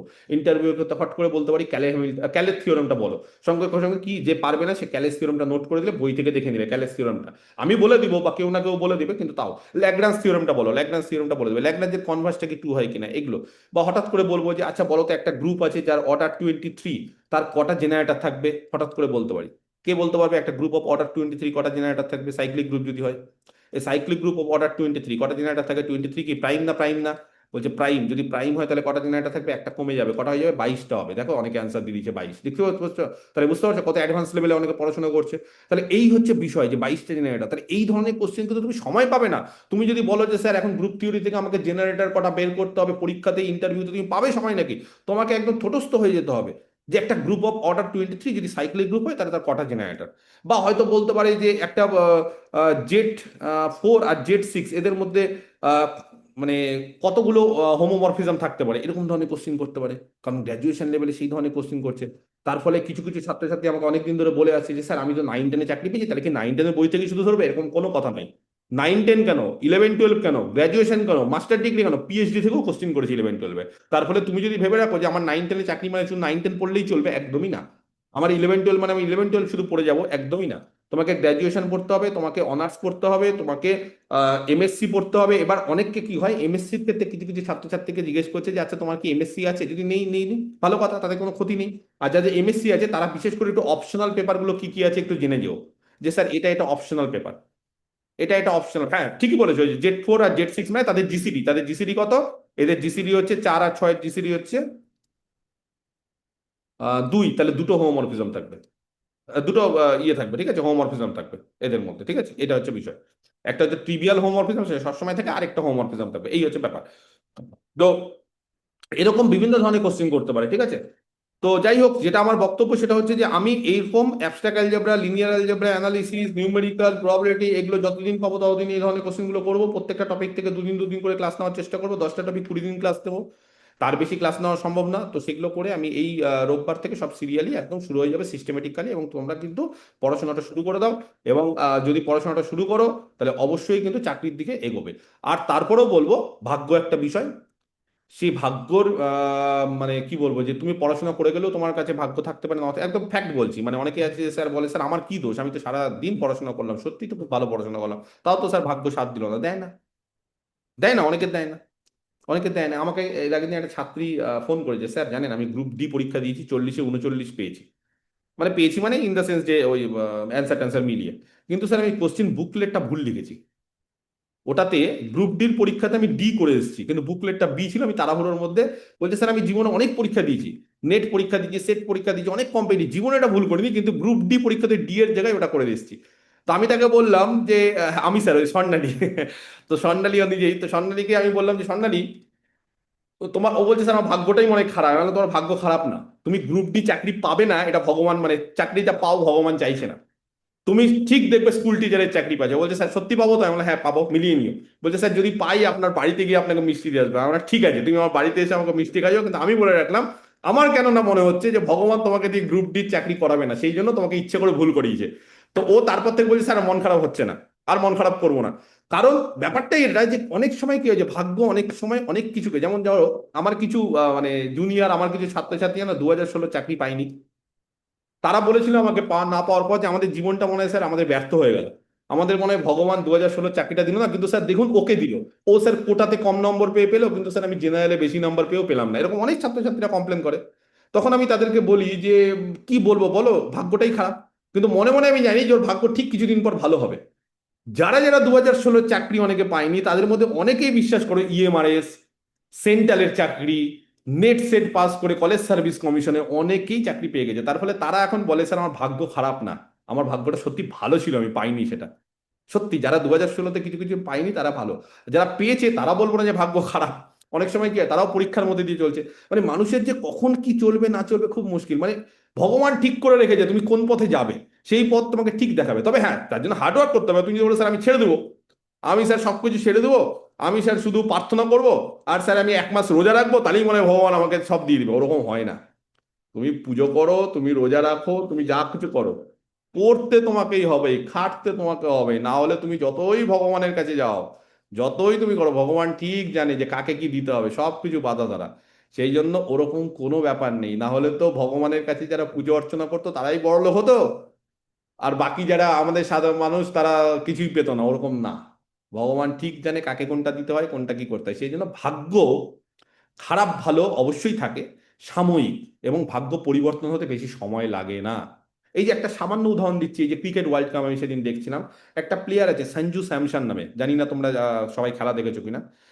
ও সারা জীবন এত ভাগ্য খারাপ ওর, এবং ও টুইট করেছে যে আমার ভাগ্যটা এত খারাপ, এবং এমন সময় কি হয়েছে ফ্রাস্ট্রেটেড হয়ে ছেড়েও দিয়েছিল যে আমি আর খেলায় খেলবো না। এরকমও টুইট করেছিল যে আমি আর খেলবো না, খেলাই ছেড়ে দেবো। সেই যে ভাগ্যটা পরিবর্তন হলো, এবং এই ওয়ার্ল্ড কাপে ও ম্যান অফ দ্য সিরিজ হলো। এতগুলো দেশের এতগুলো প্লেয়ারের মধ্যে ও একমাত্র প্লেয়ার যে সব থেকে ভালো খেলেছে এবং উইনিং টিমের সঙ্গে যুক্ত হয়েছে, এবং তার খেলার জন্য ইন্ডিয়া কোয়ার্টার ফাইনাল, সেমিফাইনাল বা ফাইনালে খুব ভালো স্কোর করেছে এবং জেতার কাছাকাছি গেছে বা জিতেছে। তাহলে বুঝতে পারছো, মানে তার ভাগ এখন, তাকে দেখো এখন তার ভাগ্য পরিবর্তন, সে তখন এখন হাসবে, সে এখন বলবে যে সত্যি তো, তখন আমি কান্নাকাটি করতাম আমার ভাগ্য নিয়ে, আসলে হয়তো ভগবান এই ভাগ্যটাই তৈরি করে, বেটার জায়গায় তৈরি, মানে ভালো জিনিস দেবে। তো তোমাদের ক্ষেত্রে অবশ্যই বলবো, ভাগ্য খারাপ ভালো আছেই, কিন্তু নিজেরা তৈরি থাকো, নিজেরা লড়াই করো, দেখবে ঠিক এক সময় ভাগ্য ভালো হয়ে যাচ্ছে। তার ফলে ভাগ্য নিয়ে বেশি ভেবে লাভ নেই, কারণ ওটা তোমার হাতে নেই। যেটা তোমার হাতে আছে সেটা হচ্ছে হার্ডওয়ার্ক। তার জন্য কি করতে হবে, সুন্দরভাবে ডেমো তৈরি করতে হবে। যারা যারা তৈরি করে ফেলেছো তৈরি করে নাও, আমাকে দেখালে দেখাতে পারো, আমি কাউকে শেয়ার করবো না। ঠিক তোমারটা দেখে তোমারটা মানে একটু ক্ল্যারিফাই করে, বা একটু দেখে নিবো যে ঠিক ঠিক ভুল কোনটা, ঠিক কোনটা ভুল, একটু আমি মডিফাই করে দেবো। আর বাকি এই যে টপিকগুলো এগুলো একটু পড়ো, কারণ বাড়িতে তোমাকে পড়তে হবে। আমি তো এখন সব থিওরি পড়াতে পারবো না, তাহলে 1 বছর সময় লাগবে, 2 বছর সময় লাগবে। আমি খালি কোশ্চিন অ্যান্সার গুলো করবো, বা আমি কিছুদিন পর আমি ঠিক করেছি কিছু এক্সপার্টদেরকে ডাকবো ম্যাথমেটিক্সের অনলাইনে, তারা কিছু করবে। আর তোমরা অনেকদিন ধরে বলছিলে স্যার অফলাইনে একটা মক ইন্টারভিউ দিন, আমি দেখছি ব্যবস্থা নিচ্ছি, অফলাইনে এপ্রিল মাসে হয়তো একটা মক ইন্টারভিউ নেবো আমি, ঠিক আছে? এটা আমার মোটামুটি বলার কথা ছিল। নেক্সট সানডে থেকে আমি অ্যাবস্ট্রাকাল যাওয়া শুরু করবো, আর কিন্তু কোনো ডিলে হবে না, কিছু হবে না। এবং একটা নোটিফিকেশন না বেরোলে তোমরা যেরকম পড়তে পারো না, বিশ্বাস করো আমাদের স্যাররাও বা আমরাও টিচাররা না, একটা কিছু না বেরোলে না ভালো লাগে না পড়াতে। এই যে মাদ্রাসা ব্যাচে পড়ানো শুরু করেছি, অনেকেই বলছে স্যার মাদ্রাসা হবে পড়ান, পিএসসি হবে পড়ান, সত্যি। কিন্তু তাও যেন এনার্জি আসছে না, মানে মাঝে মধ্যে মনে হচ্ছে যে থাক কাল থেকে পড়াবো, মানে আমাদেরও এটা হয়। জানি না এটা তোমাদের হয় কিনা, তো আমাদের এরকম হয়। এবং এটা আমি এবং অনেক স্যারদের সঙ্গেও কথা বলেছি, তো আমাকে অনেক স্যাররাও বলেছে সত্যি আমার ক্ষেত্রে এরকম হয়। তো তোমাদের ক্ষেত্রে বাঙালি তো আমরা, কিছু করার নেই। মানে নোটিফিকেশন না বেরোলে না পড়ি না পড়াই। তো যাই হোক, ডেমো ক মিনিটের রাখতে হবে কোনো ঠিক নেই, ডেমো 2 মিনিটও হতে পারে, 1 মিনিট হতে পারে, 30 সেকেন্ডও থামিয়ে দিতে পারে। তুমি অন এভারেজ চেষ্টা করো, আমি প্রথম দিন থেকে বলে আসছি যে 3 থেকে 4 মিনিট, তার বেশি না। বেশি হেজাতে যাবে না। ওই নাম, টপিকের নাম, বোর্ডের মানে ডেট, ওগুলো কেউ পছন্দও করছে না, আমি প্রথম দিন থেকে বলে আসছি ওগুলো পছন্দ করছে না, ওগুলোকে অ্যাভয়েড করো। ওগুলো সব মান্ধাত্তার আমলে চলতো, আগে বিএডে সেই বিএড করতো সেই সময়কার জিনিসপত্র, এখন ওই জিনিসপত্র চলে না। এখন বেসিক্যালি কি চলে, এখন চলে হচ্ছে টু দা পয়েন্টে সুন্দরভাবে তোমাকে বলতে হবে। ওই আমার আজকের টপিক অমুক, আমার আজকের ডেট অমুক, শ্রেণীকক্ষ অমুক, ওগুলো এখন আর চলে না, বিশেষ করে আমরাও পছন্দ করি না। বুঝতে পারছো? আচ্ছা, ডেমোটা কি 9-10 থেকে চুজ করতে হবে তার কোনো মানে নেই। তুমি যদি মনে করো আমি 11-12 থেকে ডেমো দেবো, তোমাকে কি চাকরি দেবে না? কোনো অসুবিধা নেই, তুমি 9-10-11-12 যে কোনো টপিক থেকে চুজ করতে পারো। এটা আমাকে অনেকেই বলেছে স্যার দেখছে না এগুলো, সত্যি করে বিশ্বাস করে এগুলো দেখছে না, কে কোন টপিকটা ভালো হলেই হবে, তুমি পড়াতে পারো সেটা হলেই হবে, হ্যাঁ, এটাই হচ্ছে দেখছে। বুঝতে পেরেছো? হ্যাঁ বলো, বলো, আমি ক্লাস নিই, ওকে। তো এইগুলো করতে হবে। আর কারোর যদি কোনো কোশ্চিন অ্যান্সার থেকে অবশ্যই করো, তবে খুব বেশি কোশ্চিন অ্যান্সার নিতে পারবো না, আমাকে একটু আজকে বেরোতে হবে। স্যার ডেমোতে সেট থিওরি করলে কেমন হবে? হ্যাঁ, সেট থিওরি কর, সেট তো আসল, আরে সেট যদি না পড়ো, সেট হচ্ছে ভাষা, বললাম না, নাম্বার সেট, এটা হচ্ছে ম্যাথমেটিক্সের ভাষা, বেসিক জিনিস। এই সেট থিওরি বা নাম্বার যদি তুমি না শিখতে পারো, সেট যদি না শিখতে পারো, তাহলে তুমি কোনো ম্যাথমেটিক্স বলতে পারো না, বলতে পারো। তবে হ্যাঁ দেখো, সেট আমি যেটা খবর পাচ্ছি, আহ 1 নম্বর হচ্ছে সেট থিওরি, 2 নম্বর হচ্ছে রিয়াল নাম্বার সিস্টেম, 3 নম্বর হচ্ছে ইকুয়েশন, ওই পলিনোমিয়াল, ওরে বাপরে ও তো মানে ভুড়ি ভুড়ি দিচ্ছে। এগুলোকে একটু অ্যাভয়েড করলে ভালো। আচ্ছা, এবার কিছুজন আমাকে করেছে কোশ্চিন, স্যার ভেরিফিকেশন আর ইন্টারভিউ কি একই দিনে হবে? বলা খুব মুশকিল। 11-12 যেহেতু হয়নি, আশা করছি ভেরিফিকেশন আগে হবে, তারপরে ইন্টারভিউ হবে। কিছু কিছু জন বলেছে স্যার আর তো মনে হয় বেশি সময় পাবো না, 1 মাস সময় এখনো পাবে, ভেরিফিকেশন করতে সময় লাগবে, সময় এখনো পাবে। 1-1.5 মাস 2 মাস হোক, যত তাড়াতাড়ি হয়ে যাবে তত ভালো, কারণ একটা জিনিস না, যত লেন্দি চলে তত তোমাদের দেখবে যে পড়াশোনার প্রতি মানে আস্তে আস্তে আস্তে আস্তে ভালো লাগে না, সময় মানে একই জিনিসই চলছে 2 মাস 3 মাস 5 মাস ধরে, তাড়াতাড়ি হয়ে যাও, তাড়াতাড়ি ভালো। ওই দেখবে 1 মাস পেলেও যা পড়া হয়, 10 মাস পেলেও সে একই পড়া হয়। লিনিয়ার ইকুয়েশন করলে কেমন হয়, করলে ভালো হয়। দেখো আমি আমি ইকুয়েশনটাকে অ্যাভয়েড করতে বলবো বারবার করে, কারণ ইকুয়েশনটা আমি দেখেছি 80 থেকে 90% ছাত্রছাত্রীরা, যারা মোটামুটি মানে সরি 20 থেকে 30% ছাত্রছাত্রীরা লিনিয়ার ইকুয়েশন থেকে বলছে, বা এমনি ইকুয়েশন থেকে বলছে। 20 থেকে 30% ছাত্রছাত্রীরা পলিনোমিয়াল থেকে, পলিনোমিয়াল ইকুয়েশন এগুলো। 20 থেকে 30% ছাত্রছাত্রীরা রিয়াল নাম্বার সিস্টেম, 20 থেকে 30% ছাত্রছাত্রীরা সেট থিওরি, এগুলো থেকে বেশি বলছে। আর ত্রিকোণমিতি থেকেও, সার্কেল থেকেও অনেকে বলছে, সার্কেল ত্রিকোণমিতি এগুলো থেকেও অনেকে বলছে। এর বাইরে তো টপিক নেই, আর সত্যি এগুলো থেকেই বলতে হবে। তবে তোমার টপিকগুলো ওরকমই, মানে বেছে বেছে একটা ছোট্ট পয়েন্ট থেকে, ছোট্ট একটা জায়গা থেকে সুন্দর করে বলে দেবে, যেটা হচ্ছে ব্যাপার। স্যার কোয়াড্রেটিক ষাট, হ্যাঁ ষাটের ডেমো দিতে পারো, খুব সুন্দর জিনিস। পিথাগোরাসের থিওরেম দিতে পারো, তবে পিথাগোরাসের থিওরেম যখন দেবে একটা ভালো উদাহরণ দিয়ে দেবে কেন আমরা পিথাগোরাসের থিওরেমটা পড়ি, এই জিনিসটা একটু সুন্দর ইন্টারেস্টিং কিছু জায়গা থেকে দেবে। ঠিক আছে স্যার, কোঅর্ডিনেট জিওমেট্রি, হ্যাঁ কোঅর্ডিনেট জিওমেট্রি করতে পারো, কোঅর্ডিনেট জিওমেট্রি যেরকম করতে পারো। অনেকেই যেরকম বলে যে আচ্ছা কোঅর্ডিনেট জিওমেট্রির ক্ষেত্রে 2 ধরনের কোঅর্ডিনেট থাকে, একটা হচ্ছে কার্টেসিয়ান, একটা পোলার নর্মালি। তো দেখবে আমরা যখন পৃথিবীর ক্ষেত্রে কোনো জায়গা থেকে কোনো জায়গায় যেতে চাই, তখন দেখবে একটা অক্ষরেখা একটা দ্রাঘিমা রেখা থাকে। এই দুটো রেখা কেন থাকে? দুটো রেখা হচ্ছে কোনো একটা জায়গা থেকে অন্য জায়গায় যেতে পজিশনটা বোঝায়। সিমিলারলি দেখবে আমাদের দুটো অ্যাক্সিস না হলে আমরা কোনো একটা জায়গা থেকে কোনো একটা জায়গায় পজিশন যেতে পারবো না। এরকম একটা ভূগোলের উদাহরণ দিয়ে টেনে দাও, তাহলে ভালো লাগবে, বেশ সুন্দর লাগবে যে দ্রাঘিমা অক্ষরেখা এগুলো থেকে তুমি ভূগোল থেকে এসছো, ব্যাপারটা সিমিলার, ওটাকে মেনশন করতে পারো। তো দেখো এইটা তোমার মানে কি বলবো, যে তোমার সার্চিং, তুমি কিরকম সার্চিং করবে, তুমি কিভাবে তৈরি করবে, সেটার উপর কিন্তু তোমার ডেমোটা সম্পূর্ণভাবে দাঁড়িয়ে আছে। আর না হলে একটা অন অ্যাভারেজ ডেমো হবে। মানে তোমাদের কি বলতো, তোমরা যেটা মানে বেশিরভাগ ছাত্রছাত্রীরা এটা ভাবো যে আমি ডেমো দিতে গিয়ে আটকাবো না, আমি ডেমো দিতে গিয়ে সুন্দরভাবে বলবো, সেটার উপর তো অবশ্যই প্রায়োরিটি দিতে হবে। পাশাপাশি তোমার টপিকটাও সুন্দর বাঁচতে হবে, টপিক বাঁচাটাও কিন্তু একটা জরুরি। রাইট সার্কুলার সিলিন্ডার বলতে পারো, খুব সুন্দর, অনেকেই তো বলেছে এর আগে যে ডেমো দিয়েছে রাইট সার্কুলার সিলিন্ডার, সেই ডেমোগুলো তোমরা দেখতে পারো, আমার সব অ্যাপে আছে বা আমার ইউটিউবেও সব তোমাদের দিয়ে দিয়েছি। 9-10 উপপাদ্যগুলি থেকে, হ্যাঁ উপপাদ্যগুলি থেকে দিতে পারো। দেখো মানে কোনো টপিকই খারাপ না, আমি অ্যাজ এ ম্যাথমেটিক্সের টিচার হয়ে আমি কি করে বলবো যে এই টপিকটা খারাপ?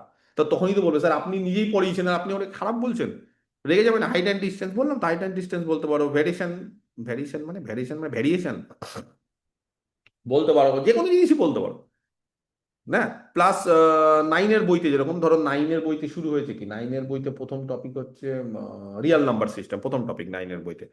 তারপরে মনে হয় নাইনের বইতে শুরু হয়েছে বলো পাইচিত্র ম্যাপ, ওটা নাইন না এইট, যাই হোক বইটা আমি ভুলে যাই, নাইনের বই থেকে হয়েছে পাইচিত্র বা এটা। তারপরে নাইনের বই থেকে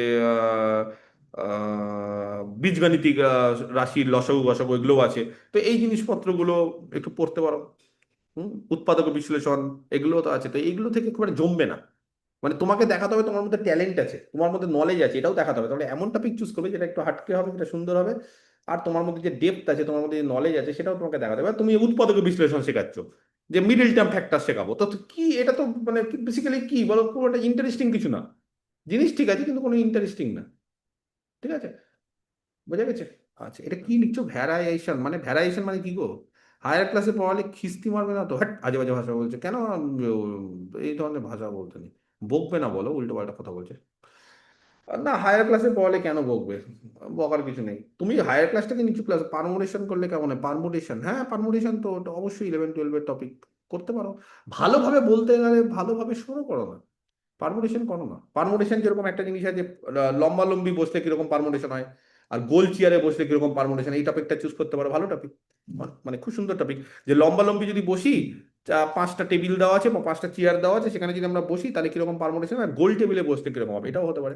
অনার্সের সিলেবাস থেকে দিতে যেও না, মানে বেশি হাই লেভেলের দিতে যেও না। মানে অনার্স দেখো, অ্যাকচুয়ালি কি অনার্সের জিনিসপত্র সবই তো অ্যাডভান্স, 11-12 এর জিনিসেরই তো অ্যাডভান্স। তার ফলে যেই টপিকটাই চুজ করবে, সেটা যাতে 9-10-11-12 এর সঙ্গে কানেক্টেড কিছু হয়, এরকম একটা টপিক চুজ করবে। না হলে আবার বেশি করতে গেলে, বেশি বাড়াবাড়ি করতে গেলে, তখন বলবে যে এই ছেলেটা বেশি বাড়াবাড়ি, বেশি হায়ার লেভেল থেকে করতে গেছে, তখন তোমাকে বলবে না এটা হবে না, অন্যটা ঠিক আছে।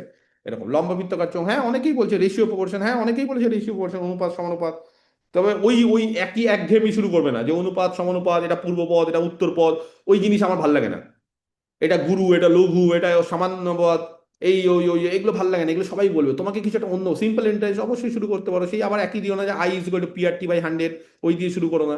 সার্কেল থেকে করতে পারি, অবশ্যই করতে পারো, সার্কেল গোলক বা এরকম করতে পারো, যে সার্কেল বৃত্ত আর গোলকের মধ্যে পার্থক্য কি, একটা 2D একটা 3D এরকম নিয়ে করতে পারো, তাদের মধ্যে পার্থক্য নিয়ে একটা ডেমো দিতে পারো, যে তাদের মধ্যে কি কি পার্থক্য আছে, আসলে কি তারা একই না তারা আলাদা। ছাত্রছাত্রীরা তারা ভাবে যে অনেক সময় একই, বৃত্ত আর গোলক একই, কিন্তু না, বৃত্ত আর গোলকের মধ্যে পার্থক্য কি, তাদের ডাইমেনশন, সেটা নিয়ে সুন্দরভাবে বলতে পারো, এরকম করতে পারো। স্পিয়ার থেকে শুরু করা যায়, স্পিয়ার মানেই তো গোলক অবশ্যই। স্যার মালদাতে একটা অফলাইনের ইন্টারভিউ অ্যারেঞ্জ করলে ভালো হয়, আমি তো বললাম অফলাইনে একটা করব। স্যার কিউবয়েড, হ্যাঁ করতে পারো, অবশ্যই কিউবয়েড করতে। গ্রাফ থিওরি, গ্রুপ থিওরি, আচ্ছা গ্রুপ থিওরি, না গ্রুপ থিওরি করো না। আমি বলবো না যে যেই টপিকটা ডিরেক্ট, তবে হ্যাঁ একটা কাজ করতে পারো, গ্রুপ থিওরি থেকে তুমি ওই প্রপার্টিগুলো বলতে পারো, ক্লোজার, অ্যাসোসিয়েটিভ, আইডেন্টিটি, ইনভার্স, কারণ এই প্রপার্টিগুলো ছোট ভালো জিনিস। এগুলো কিন্তু 9-10 রিলেটেড, যে আচ্ছা বলো তো দুটো ইন্টিজারকে যোগ করলে ইন্টিজার হচ্ছে, অথচ বিয়োগ করলে কি হচ্ছে, এই ধরনের বিভিন্ন জিনিসপত্র, বা কমিউটেটিভ কারা হয়, এই ছোট ছোট প্রপার্টিগুলো নিয়ে আলোচনা করতে পারো। একদম গ্রুপ থিওরিতে তুমি সাইক্লিক বা গ্রুপের ডেফিনেশনে চলে যাও না, ওই প্রপার্টিগুলোকে তুমি নিয়ে সুন্দর করতে পারো। সিস্টেম অফ লিনিয়ার ইকুয়েশন, হ্যাঁ খুব সুন্দর টপিক। সিস্টেম অফ লিনিয়ার ইকুয়েশনের ক্ষেত্রে কোথায় কোথায় সলিউশন নেই, কোথায় আছে, কোথায় একাধিক আছে, এই নিয়ে একটা সুন্দর কম্পারিজন করতে পারো। কি হলে আছে না আছে, একটা তাড়াতাড়ি ছক করে সুন্দরভাবে একটা ছকের মাধ্যমে। স্যার শিয়ালদাতে অফলাইন করুন, শিয়ালদাতে আমি না ম্যানেজ করতে পারছি না, মানে অফলাইনে ইন্টারভিউ করতে গেলে খুব চাপ হয়, চাপ হয় মানে আমার 10-12 জন টিম দরকার, সেটা আমি মালদাতে পেয়ে যাই আমার টিম বা আমার ছাত্রছাত্রী নিয়ে, কিন্তু ওখানে এতজন মিলে পাওয়াটা খুব মুশকিল হয়ে যায়, আর একটা স্কুল ভাড়া করতে হয়, নাহলে এত ছাত্রছাত্রী আছে, স্কুল ছাড়া হয় না। সেই ক্ষেত্রে একটু চাপ হয়ে যায় দেখছি। স্যার রিমাইন্ডার থিওরেম, হ্যাঁ রিমাইন্ডার থিওরেম, ভাজ্য ভাজক ভাগশেষ ভাগফল দারুণ জিনিস। সেখানে ভাগশেষ যে নেগেটিভ হতে পারে না, তার উপর ভিত্তি করে একটা সুন্দর জিনিস বলতে পারো উদাহরণ দিয়ে। আহ মালদাতে আমার প্রবলেম, চেষ্টা করো, দেখো প্রবলেম তো। স্যার ডেমো কটা করতে হবে? 2-3টে করে রাখো, 2-3টে করে রাখো, 2-3টে টপিক থেকে 2-3টে করে রাখো, ফর সেফ কেস, যে হ্যাঁ সেফ। তার মধ্যে যেটা তুমি পছন্দ করবে, যেটা 1 নম্বর প্রায়োরিটি হবে, সেটা হবে। স্যার কিউবয়েড করলে গ্র্যাজুয়েশনের কোন টপিক থেকে কোশ্চিন করতে পারে? দেখো বলা খুব মুশকিল, কারণ কিউবয়েড বা এগুলো তো হচ্ছে অনেকটা জিওমেট্রিক্যাল শেপ, তাহলে জিওমেট্রি থেকেই চলে যেতে পারে। এবার জিওমেট্রি থেকে কি করবে বলা খুব মুশকিল, মানে দেখো এইগুলো বলা খুব মুশকিল কি করবে না করবে। আবার অনেক রকম হতে পারে যে টপিক যেটা ডেমো দিচ্ছ সেখান থেকে না দিয়ে অন্য জায়গা থেকে কোশ্চিন করছে, এরকমও হতে পারে। তুমি হয়তো ম্যাট্রিক্স নিয়ে পড়ালে, যেমন 11-12 জানো ম্যাট্রিক্স নিয়ে পড়িয়েছে, আর ওকে ধরেছে নর্ম অফ এ ম্যাট্রিক্স, ম্যাট্রিক্সের নর্ম, অনেকে জানেই না ম্যাট্রিক্সের নর্ম কাকে বলে। ম্যাট্রিক্সের নর্ম বলে একটা বিষয় আছে, নর্ম, সে ম্যাট্রিক্সের নর্ম কাকে বলে জানে না। ও ভেবেছে ম্যাট্রিক্স থেকে কি করতে পারে, ডিটারমিনেন্ট করতে পারে, অমুক করতে পারে, বা আমি রো রিডিউস ম্যাট্রিক্স বা ম্যাট্রিক্সের বিভিন্ন ধরনের অপারেশন, ওকে বলছে নর্ম অফ এ ম্যাট্রিক্স। তার মানে ও বলছে স্যার, আমি অবাক হয়ে গেলাম যে কি জিনিস। আমি বললাম না, এরকম নর্ম আছে। তো ও বললো স্যার আমি তো জানা নেই, আমি তো মাস্টার ডিগ্রি পড়িনি, এরকম গ্র্যাজুয়েশনে ছিল না। আমি বললাম হ্যাঁ সেটি, সরি, মাস্টার ডিগ্রি ভালো করে পড়িনি আমি তো স্যার, গ্র্যাজুয়েশনে পড়ি না, মাস্টার ডিগ্রি ভুলে গেছি। অবশ্যই পড়েছি 11-12-এ। তো বললো যে আমি তো ভালো করে পড়িনি বলে ভুলে গেছি। না আমার না ছিল এরকম। ঠিক আছে, আচ্ছা স্যার, হলো। আচ্ছা, system of linear equation solution নিয়ে, হ্যাঁ সলিউশন নিয়ে করতে পারো, খুব ভালো টপিক। সলিউশন নিয়ে খুব সুন্দরভাবে বলতে পারো। প্যারাবোলার সঙ্গে কানেক্ট করা যায়, সমীকরণকে প্যারাবোলার সঙ্গে কানেক্ট করে একটা ডেমো রেডি করেছিলাম ওইভাবে বলে। আমি দেখো ভুলে গেছি কে কি করেছিল, আমাকে যদি আর মানে, হ্যাঁ আমি যদি বলে থাকি যে ভালো হয়েছে তাহলে অবশ্যই তুমি করতে পারো, মানে এতজন এত কিছু পাঠায় তো আমি মনে রাখতে পারি না। কিন্তু যদি তুমি বলো যে হ্যাঁ স্যার আমার আপনি বলেছেন, আমাকে যদি পাঠিয়ে থাকো বা আমাকে যদি দেখিয়ে থাকো, আমি যদি বলেছিলাম হ্যাঁ ভালো, তাহলে ওটাই বলতে পারো, কোনো অসুবিধা নেই। অ্যাবস্ট্রাক্টের মিনিং কি হবে যদি কোশ্চিন করে? অ্যাবস্ট্রাক্ট ওরকম তো দেখো, বইয়ের মিনিং তো এক ধরনের মিনিং, আর এরকম অ্যাবস্ট্রাক্ট মিনিংটা তো বাংলাতে কি বলা হয়? তো ওরকম মিনিং তো খুব বলা মুশকিল। অ্যাবস্ট্রাক্ট অ্যালজেব্রা থেকে রেডি করবো, হ্যাঁ করো। অ্যাবস্ট্রাক্ট অ্যালজেব্রা থেকে কি করবে? অ্যাবস্ট্রাক্ট অ্যালজেব্রা তো অনার্সের জিনিস, সেখান থেকে এমন জিনিস চুজ করো এটা গ্র্যাজুয়েশনের 9-10 কনগ্রুয়েন্স অফ ট্রায়াঙ্গেল করা যাবে, হ্যাঁ অবশ্যই করা যাবে। ট্রায়াঙ্গেল ত্রিভুজের জিনিস স্যার ডেমো পাঠিয়েছেন, আপনি বলেছিলেন শর্ট করতে, কোন জায়গাগুলো বাদ দেবো বুঝতে পারছি না। সর্বনাশ করে তাহলে কোন জায়গাগুলো বাদ দেবো বুঝতে পারছো না? তাহলে ওইভাবে তো বলা যায় না, একটু শর্ট করে আরেকবার তৈরি করো, সেটা আমি বলে দেবো। স্যার টিউশন পড়াই, এটা ইন্টারভিউতে বলা যাবে? কেন বলা যাবে না? তুমি কি চুরি ডাকাতি করছো? অবশ্যই বলা যায়। কেন বলা যাবে না? কি করবে, টিউশন পড়াচ্ছ না, বেকার এখন বসে আছো, তাহলে খাচ্ছ কি করে? বাবার টাকায় খাচ্ছ, ওটা তো আরো খারাপ। তার বলতে হবে যে আমি টিউশন পড়াই। ঠিক আছে স্যার, দ্বিঘাত সমীকরণকে প্যারাবোলার সঙ্গে কানেক্ট করে, হ্যাঁ রেডি করো রেডি করো। চাকরি করি, ইন্টারভিউ থেকে বলা যাবে? কোন চাকরি করো সেই উপর ডিপেন্ড করছে। যদি অন্য কোনো চাকরি করো সেখান থেকে আসছো, অবশ্যই বলা যাবে, তাতে আমার মনে হয় না কোনো একটা যায় আসে। বিএসসির টপিক থেকেও ডেমো ধরতে পারে, হ্যাঁ ধরতেই পারে, ধরতেই পারে। তুমি যদি না পারো বলে দিবে যে আমি স্যার বলবো না। মানে আমি স্যার এটা আমার এখন পড়া নেই বা এই মুহূর্তে আমার মনে পড়ছে না। তো বললো ঠিক আছে, তুমি তাহলে তোমার পছন্দ মতো করো, বা তারা ডেমোটা চেঞ্জ করে দেবে। ঠিক আছে, ওকে। আচ্ছা ঠিক আছে, অনার্সের সিলেবাস জিজ্ঞাসা করবেন, ঠিক আছে। আচ্ছা স্যার, প্রবাবিলিটি স্ট্যাটিস্টিক্স থেকে ধরবে বিএসসি? হ্যাঁ ধরতেই পারে, যা বিএসসি সিলেবাস এমএসসি সিলেবাস সব থেকে ধরতে পারে। সিলেবাস কোনই হয় না স্যার, টিউশন পড়াই, এটা কি বলা যাবে ইন্টারভিউতে? পলিনোমি, হ্যাঁ বললাম তো যে টিউশন পড়া বলা যাবে। পলিনোমিয়াল থেকে কেমন কোশ্চিন করতে পারে? দেখো কোশ্চিন তো আমি বলা খুব মুশকিল, অনেক কিছু করতে পারে। পলিনোমিয়ালের বলতে পারে ডিগ্রি বলো, ঘাত বলো, দুটো পলিনোমিয়াল যোগ করলে তার ডিগ্রি কত হয়, গুণ করলে তার ডিগ্রি কত হয়, অনেক ধরনের কোশ্চিন করতে হয়। কত ধরনের পলিনোমিয়াল থেকে থিওরি অফ ইকুয়েশন ঢুকে গেল, নিয়ে তোমাকে বললো ডেকার্স রুল বলো, তোমাকে ডেকার্স রুলও করতে হতে পারে। তোমাকে বললো যে ফার্মার্স থিওরেম বলো, তোমাকে ফার্মার্স থিওরেম বলতে হবে। কত কিছু যে বলতে পারে, খুব বলা মুশকিল। অনেক কিছু তোমাকে বলতে পারে, স্পেশাল রুট কাকে বলে বলতে পারে, বাইনোমিয়াল ইকুয়েশন কাকে বলে বলতে পারে। তোমাকে বলতে পারে একটা কিউবিক ইকুয়েশন কি করে সলভ করবে, তার কোনো জেনারেল মেথড আছে? তুমি বলবে হ্যাঁ স্যার, তার জেনারেল মেথড কার্ডেন্স। একটা 4 ডিগ্রি ইকুয়েশন বা বাইকোয়াড্রেটিক ইকুয়েশনকে সলভ করার কোনো নিয়ম? বলবে হ্যাঁ স্যার ফেরারিস। তো এরকম বিভিন্ন কোশ্চিন করতে পারে, বলা খুব মুশকিল কোথা থেকে কি করে, সব কিছু পড়ে যেতে হবে। মেনসুরেশন থেকে করতে চাইছি, করতে পারো অবশ্যই। পরিমিতি খুব সুন্দর জিনিস, ভালো করে ছবি এঁকে বোঝানো যাবে। ইন্টারভিউ কবে থেকে স্টার্ট হতে পারে বলা খুব মুশকিল, এগুলো খুব বলা মুশকিল, এবং এগুলো অফিসিয়াল নোটিফিকেশন ছাড়া আমি কিছু প্রেডিক্ট করি না, তোমরা জানো। ম্যাট্রিক্স দিয়েছিলাম স্যার 11-12-এ, হ্যাঁ বলেছিলাম না, কাল্পনিক। কাল্পনিক মানে কমপ্লেক্স না কি বলছো? আচ্ছা বাইনূর্ত কি সব লিখছো বুঝতে পারছি না। বিমূর্ত, বিমূর্ত মানে? কাল্পনিক, বিমূর্ত, বিমূর্ত এগুলো কি? ও আচ্ছা, অ্যাবস্ট্রাক্ট অ্যালজেব্রার বাংলা, আচ্ছা অ্যাবস্ট্রাক্ট অ্যালজেব্রার বাংলা কাল্পনিক না বিমূর্ত, হ্যাঁ। বিমূর্ত মানেই তো আমি জানি না, এত ভালো বাংলা বললে হবে?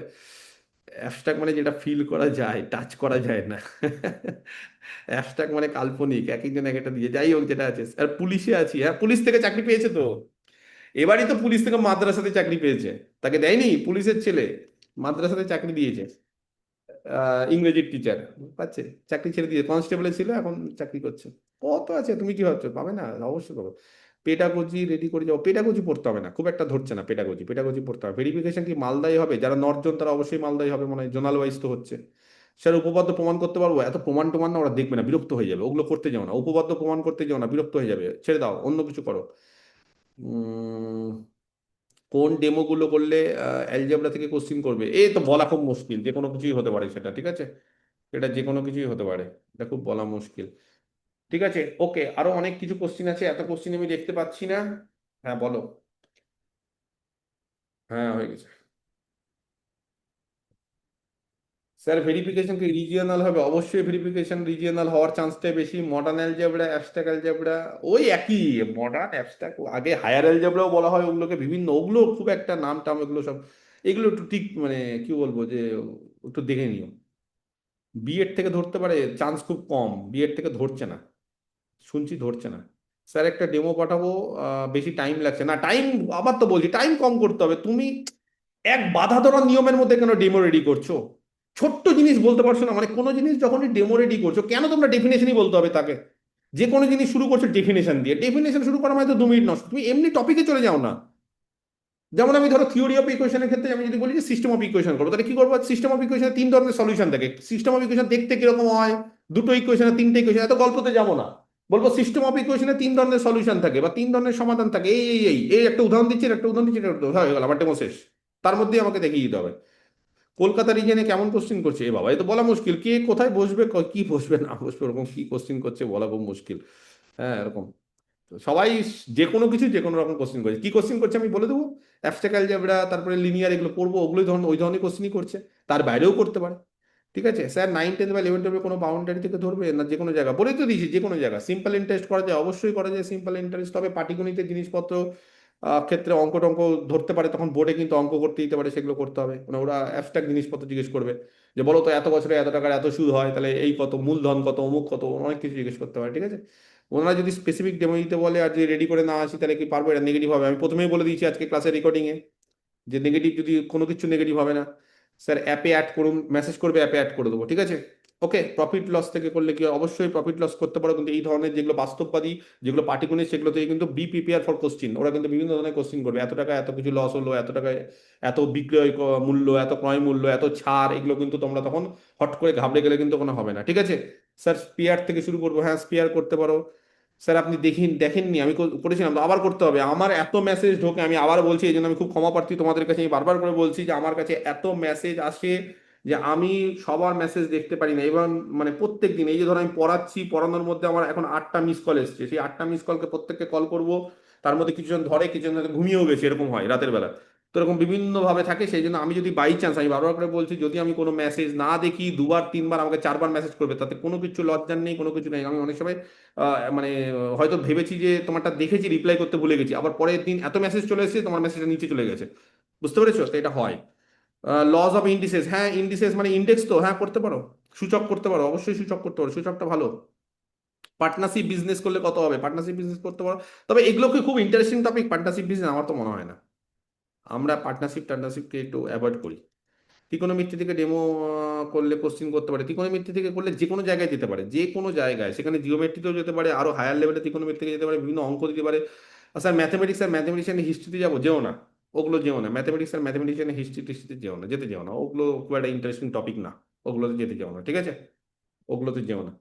স্যার ইন্টারভিউ করতে সেম থাকবে যেটা না, বলা খুব মুশকিল। এখন নতুন টিচার আসবে, নতুন কিছু হবে, কত কিছু হতে পারে, সেম থাকবে কি থাকবে না কি করে বুঝবো?